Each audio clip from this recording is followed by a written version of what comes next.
welcome to Legally Speaking with me, Tarun Nangia. Today we're going to discuss litigation after Corona, recommendations and observations. And we have a very eminent panel in this part 2. We have the same panel that was with us in part 1, which is Dr. Abhishek Manu Singhvi. He's third time sitting member of Parliament. He joins us on the show. We have with us Mukul Rohatgi, who has served as the Attorney General of India. We have with us Mr. Ryan Karanjawala, Managing Partner of Karanjawala and Company. And we have with us Mahesh Agarwal, who is Managing Partner of Agarwal Law Associates. We welcome all of you on part 2 of this series. And to start with, from where we took off, we will start with Dr. Singhvi. If you can continue from where Mr. Mukul Rohatgi took off, where he spoke to us in part 1, where he said that evening at about 4 p.m. or so mentioning can be done. Do you think that would be convenient? You see, anything which is systemized and done in a disciplined way uniformly is no problem. I'll give you an example. Both of us and many others have had this experience. Whenever we do some mentioning in the vacations, some bench or the other, some judge or the other says, oh, how are we seeing Dr. Singhvi mentioning? How are we seeing Rohatgi mentioning? We used to have this tradition in the old days when seniors did not mention. I always tell them, right up then, I said, well, I am the first to say if you have a rule, apply it uniformly. Because the bench next door doesn't implement this rule. So the ad hocism must end. So make a plan. It hardly matters if it's 10:30 or it's 4:15. It doesn't matter if it's virtual. Make a plan. And I am all even for the plan. You want to abolish mentioning for seniors, do it. But it's not so easy as it is made out. It's not that. There are sometimes stakes of a kind where the chap who's mentioning, his life hangs on it. Now, he believes that he will not be able to do it without a senior. So you have a quota limit, as Mukul said, or other things like that. But the problem is there are no systemized plans. Individual situations are giving individual suggestions, sermons, and nothing is being tied up. But I do believe that in the Corona period, we've had the other extreme. We'd have a sledgehammer approach that we have had great difficulty, and Mahesh will bear me out, Ryan will bear me out, when we wanted to mention desperately, in fact, life and death, there's no way. So you are doing, again, these things, develop arteries which are subsidiary. You wait for some other matter and you kind of steal his link and then you improve your own matter. And now that's been frowned upon. They are not satisfactory. There has to be a systematic plan. It's important thing is to declare that plan. Okay. But Tarun, if I can come in here. Yes. I just want to add to what both Mahesh said and what Dr. Singhvi said. I fully agree with Mahesh that mentioning is an important and extremely integral part of client advocacy and lawyer advocacy. Because if you aren't able to get the matter listed, how will you get the client relief when he needs it? That's the first point. And I absolutely agree with Manu that everything should be for a system. I see no reason why all this time during the lockdown, mentioning has been sort of virtually done away with. Why? After all, a litigant who has come to court in an urgent manner needs to be able to get his matter heard, needs to be able to get it reflected in the court and show, okay, well, look, this is my urgency, so why should I not hear it? So I absolutely feel that this system of mentioning should be brought back. As Mukul said, if the chief doesn't want to take it on himself, he can allocate it among 5 different judges or 5 different benches on different days or on different weeks. And Bolo? No, you carry on. I wanted to say something after that. He can allocate it among themselves, and the matters can be heard. Because mentioning is an equally integral part of our ability to satisfy the client's requirements. Bolo, Mukul? Yeah, Tarun, all of us seem to be talking about mentioning in the Supreme Court. Yes. See, the problem in the Supreme Court is one court where appeals come from every corner of India. So obviously the docket is very, very heavy. It is overcrowded. So you get to push your way through so that you get a hearing. That's what we are discussing. But now look at the other end of the spectrum. Take Delhi High Court, for example. I mean, I have practiced there from 1978 onwards. And Singhvi will vouch for it. And so will Mahesh and Ryan. Delhi High Court, if you ask me, has the best registry in India for the last 50 years that I have seen. The reason is this. A petition is filed anytime by 11 o'clock in the morning or 11:30. It is bound to come up the next day if you fill up a stay petition. You got to go nowhere. You don't have to explain anything. You have to do nothing. The system is so good that it will come up the next day. If it doesn't come up the next day, it's bound to come up the day after. There's no question about it. Now, the only thing is, if you want the matter to be listed the same day as you file, only for that reason, really, you have to mention to the Chief Justice that it is so urgent at 10:30 that some house is going to be demolished in the afternoon, and therefore you want a hearing in the afternoon. And the Chief Justice, by and large, will readily oblige you, unless you are just fibbing. So, with that grade system, this mentioning is kind of irrelevant in that court. While on the other hand, if you ask me, the worst system, and I'm sorry to say, is in a premier high court like Bombay. If you file a petition and you just mark it as urgent, it won't come up for 3 months. So you have to go on, mentioning. Supreme Court is not as bad as the other extreme that I've given. So some amount of mentioning is a must. If you can put your affairs in order, that everything comes up the next day or within 2 days or 3 days, mentioning will become minimal. But that is not so in the Supreme Court. It is flooded with work from 25 high courts. Therefore, some amount of mentioning is a must. Some house is being demolished. Somebody is going to be hanged. I mean, in hanging and all, obviously, courts grant immediate hearing. But some amount of mentioning is a must. And I agree with Singhvi that sometimes it is so important and the stakes are so high that the client does not trust a lawyer, say even of 20 years standing who may not be a senior, to be able to put forward his case, it should be heard tomorrow. What happens? And if the Supreme Court doesn't grant you a hearing, the event is over. Then it is irreversible. That's the importance of mentioning. And the friends would bear me out that Justice Kapadia never allowed mentioning. We were saying this, but he had designated court number 2 or 3. So the mentionings went on even during his time, although he personally disliked mentioning.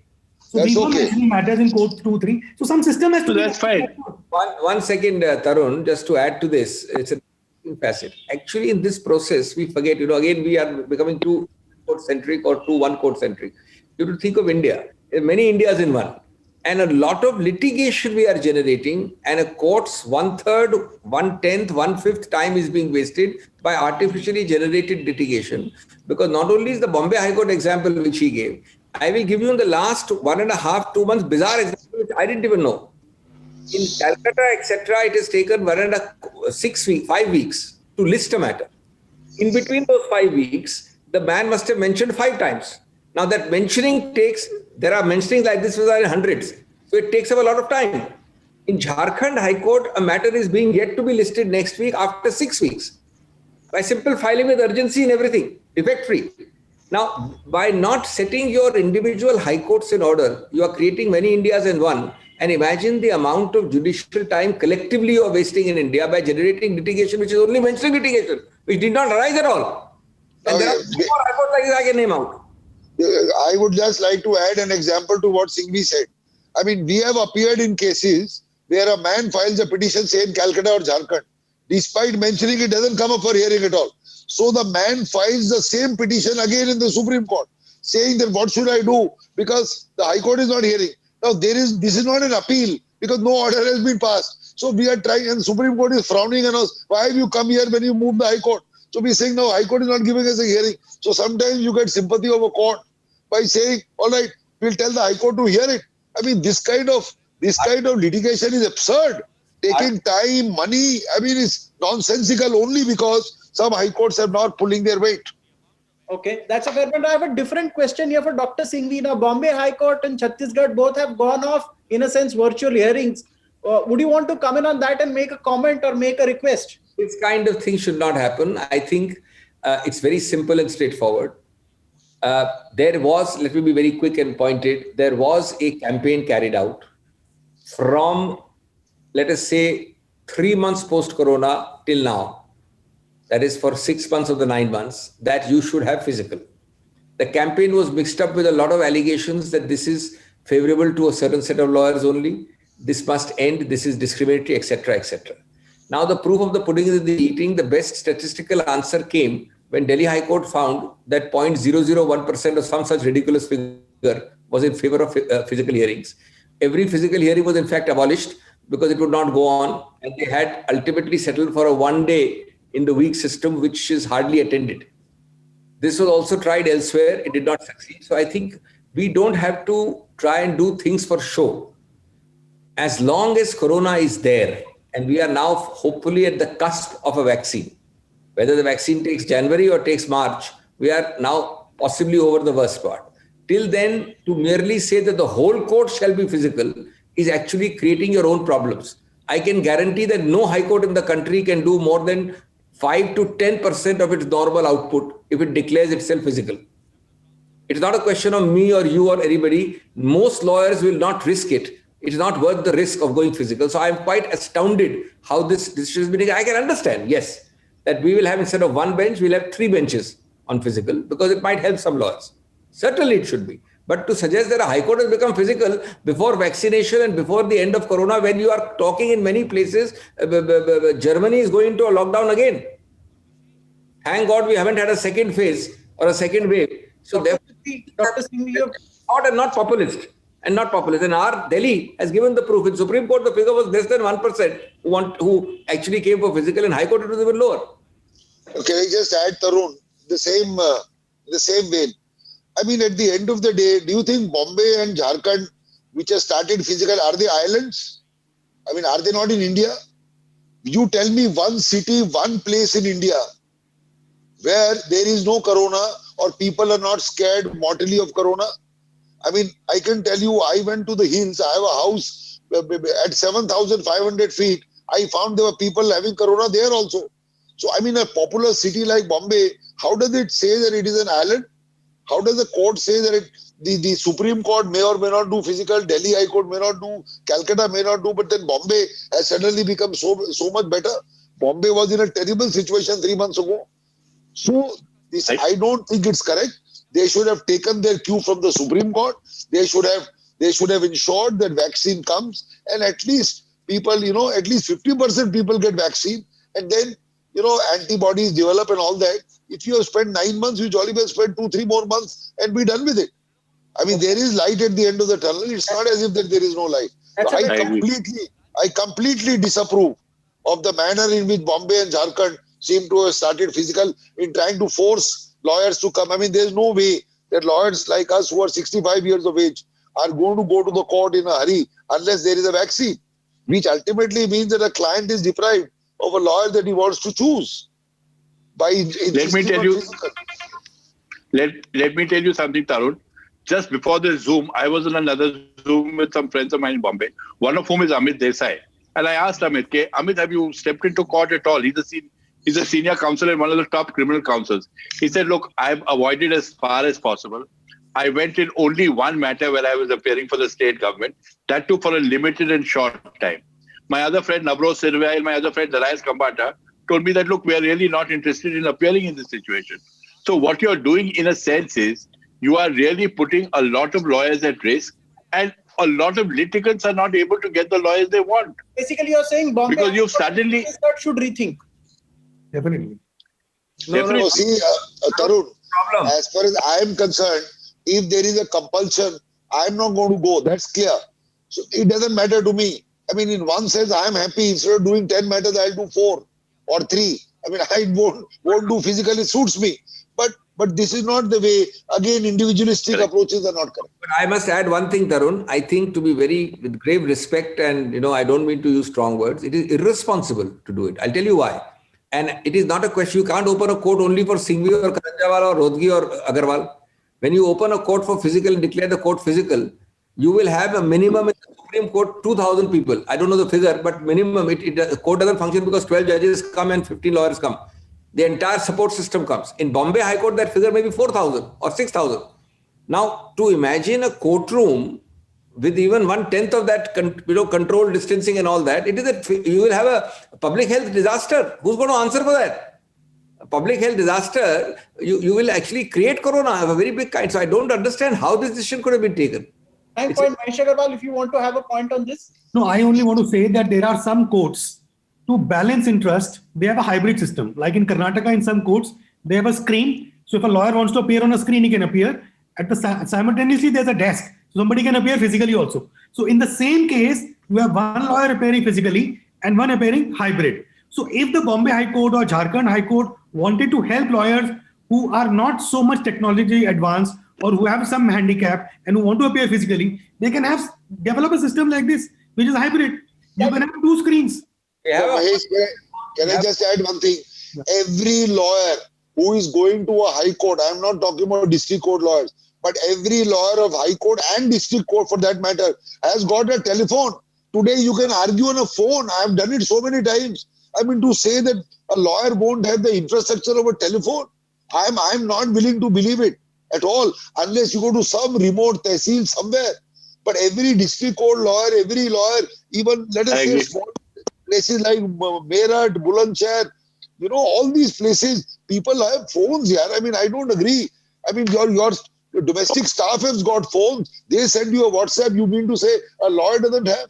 I mean, this is it's not believable according to me. I'll take a short break on this note and we'll be right back.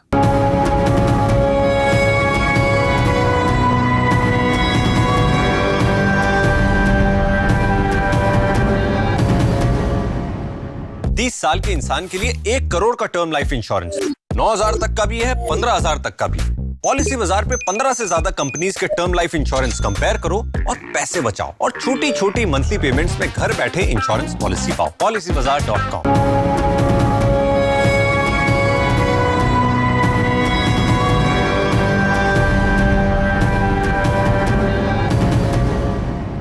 If you could tell me what else can be done, because we already have the facility of lawyers appearing digitally. So what can be done? What will be, what can be done which will benefit the clients? So in the going forward, even when the courts actually come back to the system of an actual physical hearing as far as the lawyers are concerned, there is no reason as to why the client cannot make available, the court cannot make available to the client a video link by which he can watch the proceedings. See, today a client has to come to court if he wants to see what is happening, but he does so at a considerable cost to himself. His day gets disrupted. He has to stop the work he was doing. If he's an employee in a particular firm, he has to take leave. He has to come all the way. He often comes all the way, finds that the matter got adjourned, goes back, feels more frustrated. Sometimes he has to travel from a distance because in the Supreme Court and even sometimes in the Delhi High Court, in the Supreme Court, of course, clients geographically have to travel from all across the country. In the Delhi High Court also, very often they have to travel great distances. Some matters are filed where the clients are actually not staying in the same city. So therefore, it immediately allows a client to watch the proceedings, understand, get to know what he wants to know without having to physically disturb himself. That is one. Secondly, the other great advantage is that this in no way affects anyone adversely. The lawyers who want to argue in the normal way, which is in real time, in physical courts, get to argue in physical courts. So nobody is inconvenienced. A client who wants to come to court is always welcome to come to court. But a client who wants to view the proceedings through a virtual link has that advantage and has that ability. The further ability of this for the client is that clients who often did want to come to court but couldn't because of a variety of reasons, including having to give up their work and so on and so forth, now can actually watch their proceedings. So it saves a lot of time, it saves a lot of cost. It's at great convenience to the client. Okay. So in any case, I think going forward, this is something that the court should retain as far as virtual links are concerned. And the virtual link will be simple. The client will get it from the advocate, and the virtual link will only allow the client to come in and observe. He cannot be seen and he cannot speak. He can only see and hear. A very quick law firm question. It's on technology expenditure versus real estate. Now we all know you have prime offices in Delhi, in Connaught Place and Safdarjung. But technology is also expensive. A lot of money gets spent on upgradation. Do you think that law offices now will become technology-led? You don't need to have all your staff in prime places. They can work in distributed workspaces from various parts of India. Let me tell you what I feel can happen to the advantage of the law firms. First of all, I personally have never believed in buying a lot of property or having a big office or an overly this thing, because I personally have never had that view. But now going forward, one thing which will become essential is that people spend on technology. For example, even though we may not have video conferencing with the courts in many matters going forward, there's nothing to stop us from video conferencing with counsel. So what happens is suddenly distance is eliminated, time is saved, both for the counsel and certainly for the advocate on record. Because otherwise, 4 of my juniors have to travel, 2 clients have to travel. They go, they wait, they have the conference, they come back. Here, sitting in my office with technology, they'll be able to represent the case to the counsel who will understand it. If he feels that there is something that he needs a personal interaction on, he'll call us, we'll go next morning, it'll be explained away and it'll go on. So first of all, going forward, I see all the firms, I see my firm, I see Mahesh's firm, I see all the firms using technology, at least vis-a-vis counsel and vis-a-vis client conference. You know, the client doesn't have to come to our office to give instructions. He can give it on the on video. So that's one thing I think will happen. Then, as far as the courts are concerned, I don't see why the Supreme Court, for example, can't designate one day every 2 weeks or one day every week to be just virtual. So that all the people who are coming in from out of India come in on that one day, address the courts, get a greater sense of familiarity. I don't see why things like mentioning the Chief Justice doesn't allocate the evening earlier. Give me just half an hour, put 3 benches, it gets done.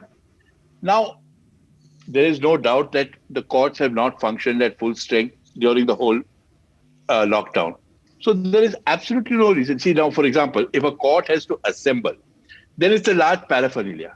But there is no reason why the Chief Justice cannot request his brother judges that every Saturday you give us 1 hour or 1.5 hours of virtual hearing to add to the amount of work that you're already doing. And a lot of matters can be... Quick question before I go to Mahesh Agarwal. When you mention about the clients not coming to court, do you think the Chief Justice needs to take a view on this matter so that all courts agree to this, that clients, in a sense, they should be given this option? See, the client should be given the option. It's not as we are physically stopping the client to come if he wants to come.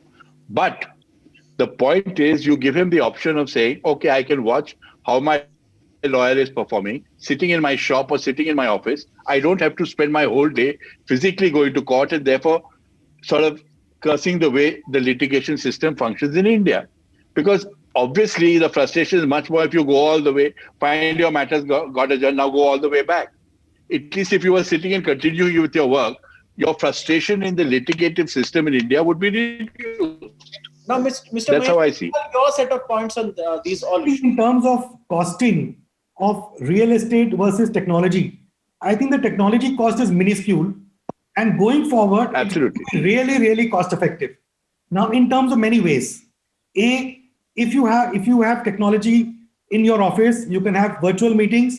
The client cost of traveling from all over India to Delhi is saved. Your cost of going all over Delhi for various meetings is saved. Your time is saved. So obviously the space required in the office is also saved. Secondly, what was happening earlier is everybody used to paper. So in one matter, if we have 4 lawyers working, we'll have 10 volumes and 4 sets. That occupies space in the office. Now it's all virtual. You have 10 scanned copies. It doesn't occupy any space. They don't get destroyed. You don't lose the paper. You can make your notes. They're all permanent. So going forward, this technology is going to help us in a great way. Next point, in terms of meetings or strategy discussions, you can have as many times as you want with a client. Otherwise, he will come to you when he's preparing and filing the SLP and come later. Here, a client thinks of a point. He says, can I have a Zoom call? Can I have a discussion? We can do it anytime. Of course, there is no substitute for a physical meeting for a big strategy discussion or some strategic point which has to be discussed in terms of long-term litigation. You need to meet and scratch your heads. But other than that, in most of the time, I think technology will help in a big way. Our office spaces will shrink. We will save cost in office space, and technology will be the thing for the future. Yeah, just add, Tarun. Yes. I mean, obviously, office space will shrink. It may or may not make much difference to me or to Singhvi or to the other firms which are here. But it will make a lot of difference to young lawyers, struggling lawyers, or lawyers working in the mufassil places who are unable to, have big places for offices. They'll be able to operate from a small office or even from a dining room in their house. The dining room is not used most parts of the day. I am currently sitting in my drawing room in my house because I have no visitors. I don't go anywhere. I am using it. Other people can use it even when it becomes physical to meet clients at least. So that lawyer will not be at a disadvantage because Mr. Rohatgi has an office, but I don't have an office. So it has many, many advantages. There is no doubt about it. But one has to plan, upgrade technology. And as Mahesh said, I mean, to buy 1 or 2 more laptops or buy a big screen is a matter of 1 lakh or 50,000 or 2 lakhs. I mean, the real estate space in this city is so expensive that it is much better to do all this. There is no doubt about it. Okay. Dr. Singhvi, you want to comment on this point? Discuss most of the points. I want to just add, you'll be surprised that there are reports and recommendations saying that there should be multiple Supreme Court benches in the country. The principal reason given in those benches, I don't agree with that at all. I already think that we have sometimes 10, 12 Supreme Courts functioning in one building. If you start having a Supreme Court Southern bench and an Eastern bench and a Western bench inconsistency will become worse. But one of the principal reasons given is that the man in Karnataka and Tamil Nadu and Andhra and Kerala must have the feeling of being able to visit, and he can't visit Delhi. The cost saving alone for a litigant, and let me tell you, poor or rich, any litigant must visit at least 5 times before he gets the hearing finished in Supreme Court. There is no such thing as that the hearing is fixed on Wednesday, it will be over on Wednesday. There are 5 Wednesdays which he has to come. So this as a matter of right, if I am a litigant, forget the lawyers. See, a lawyer is ultimately a paid animal, he will travel if necessary. But the litigant will save immensely in time, energy, cost, hotel, airfare, and get a real courtroom view. And if I am the actual party, I have a right to get the link. So this should in any case become the norm. Secondly, our own conferences, everybody's conferences, I sometimes feel disgusted at my crowded office. And just now we were designing something and we said, okay, sirf 8 hi logo baithne ki jagah hai. You don't need more than that. If you have most of them as Zoom conference and occasionally a physical conference. So these must become the norm. I think they are going to become the norm. We only need some kind of a thinking about it, and we need a syncing of what we are thinking with what the courts are thinking. Because not just that we create something, it must sync. Okay. So interesting set of points on today's deliberation on litigation after Corona, but on very important point of clients, should be given the option of not going to courts. Second of mentioning, and thirds of Bombay High Court and Jharkhand, Chhattisgarh, in a sense, going back to physical. We need a separate legally speaking issue episode to address these points separately. The most important, where everybody concurs on, Mr. Karanjawala, Mahesh Agarwal, Mukul Rohatgi and Dr. Singhvi, on the option to clients to not travel to courts, which itself will save a lot of money. But that's it for today. I would like to thank Dr. Singhvi, Mr. Rohatgi, Mr. Karanjawala and Mr. Mahesh Agarwal for, in a sense, giving us their time today. They all coming together is not easy, but they were kind enough to consent and agree. I would like to thank each one of you personally for finding time. Thank you, viewers, for watching us. Thank you. I hope it would have been enjoyable. Thank you.